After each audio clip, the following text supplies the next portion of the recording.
ఏమంటారు సార్ అని చెప్పి అడిగి రాస్తారా సిట్ రిపోర్టు?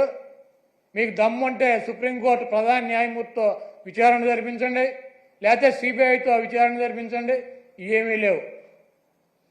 సిట్ అంటే కూర్చునేవాడు. ఈయన కూర్చోమంటే కూర్చునే సిట్ అనే ఒక పోలీస్ ఆఫీసర్ నేసి విచారణ జరిపిస్తాడంట. ఇంకా పైన చెబుతాడు మక్కిలు ఇరక్కొడతా. ఎవడ మక్కిలు ఇరక్కొడతాడు? కాకినాడ ఎమ్మెల్యే ఒక ఎస్సీ ఒక కాలేజీ ప్రొఫెసర్ని మక్కిలు ఇరక్కొట్టాడు. నువ్వేం చేసావు? ఎమ్మెల్యే మక్కిలు ఇరక్కొట్టావా?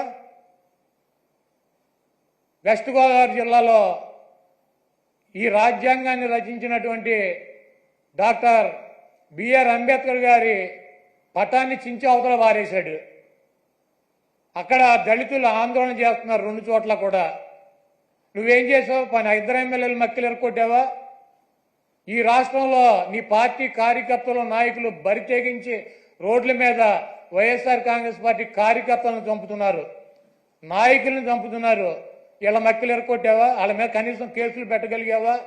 నువ్వు నీ పార్టీ వాళ్ళ మక్కిలు ఎరకొట్టలేవు, నువ్వు వచ్చి అవతల వాళ్ళ మక్కిలు ఎరకొడతా. ఇవన్నీ పోసుకోవాలి కబుర్లు ఎందుకు? నీకు దమ్ముంటే నీ పార్టీలో జరుగుతున్నటువంటి అక్రమాలు, నీ పార్టీ ఎమ్మెల్యేలు నీ పార్టీ కేడర్ చేస్తున్నటువంటి దుర్మార్గాలనే అరికట్టు, వాళ్ళ మీద చర్యలు తీసుకో. నువ్వు ఇవన్నీ చేయకుండా నొట్సలతోనే ఒకటి చెబుతావు, నోటితోనేమో ఒకటి చెబుతావు. ఇక 24 గంటల దేవుడైనా రాజకీయమే, మావైనా రాజకీయమే, ఏదైనా రాజకీయమైనా మన బతుకు.